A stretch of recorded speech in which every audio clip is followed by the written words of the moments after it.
That brings us to Dan from Canada. He's a favorite of ours, isn't he? Dan, I'm going to bring you up. You are on with Jimmy and Jamie. What's going on? Hey, folks. Thanks for taking my call. Hey. Yeah, so I want to say I'm not going to talk about politics, but it's kind of the jump-off point for where my question is. All right, hold on one second. So I feel the need to intervene real quick, okay? So here in the United States, we are in the middle of a very heated political cycle, and I want to steer away from that. So before you continue, let's just make sure that we're not going down the road to talk about elections or candidates or parties or things like that. No name. Can we do that? No worries. Okay. I'm good. Yeah. Okay. No, like I said, I've been watching the news and I've been seeing parallels in my mind between stuff that was written in the Book of Revelation and things that have happened. And what I really want to know is how can I know this isn't a predicted event? Because that voice at the back of my head just keeps wanting to believe what I believed as a child. Well, I'm going to say this. Whatever the predicted event is, take a look at the thing you're observing now and take the story and juxtapose them. Are they exact? Are they definite? Is it beyond a reasonable doubt that you can conclude this is exactly what's happening? Or is it a stretch of your imagination to fit current events with something that you may have been programmed to believe throughout your life? And which one is more likely? I know my answer. Yeah, I mean, what you're saying makes a lot of sense. It's true. Like, the likelihood of it being coincidental is pretty high. Yep. And I would also say, look through history. Look at how many people are saying this is the event that correlates with Revelation. And you'll find tens, hundreds of instances that didn't come to pass. How many raptures have we been through? How many apocalypses have we missed? We had an eclipse just while earthquakes and lightning hit New York. Did Jesus come back? No. Like, Armageddon is tawdry. It happens all the time, and we just go through it. So many naysayers saying the world's going to end, prepare for the end times, look at the book of Revelation, this is the end times. And they've been doing it since Jesus died. And it's never come true, ever. What do you think, Dan? That does make me feel better. Yeah. Hey, look, it's a hard thing to shake when you're told that these things are going to happen.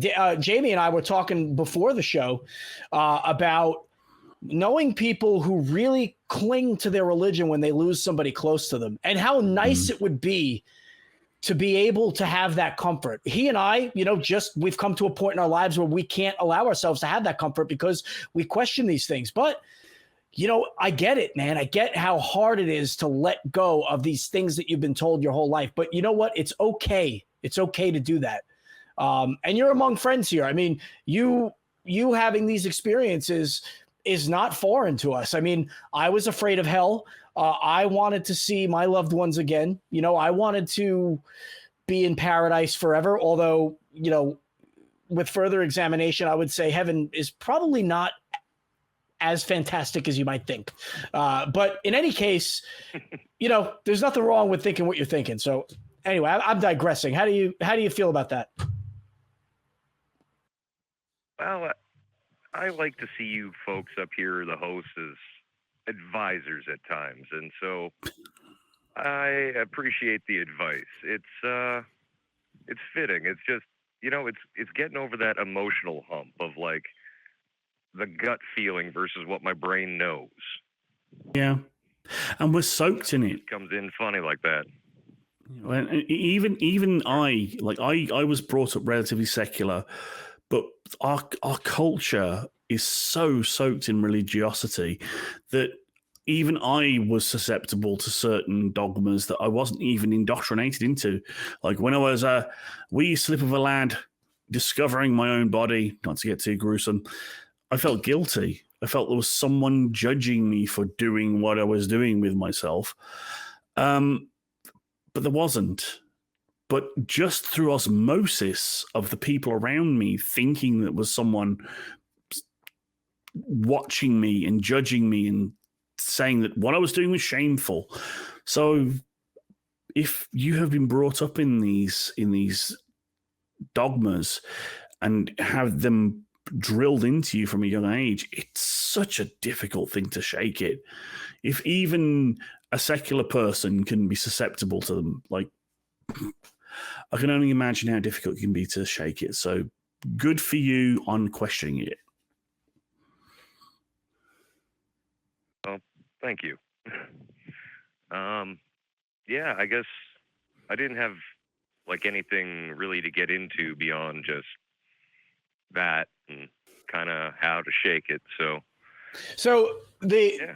we've talked about the scientific method a lot over this show, and this could be a scary thing for you, but I just approach this with an open mind. The next time you come up with a situation where you feel like some kind of prophecy is coming true, try and prove it wrong.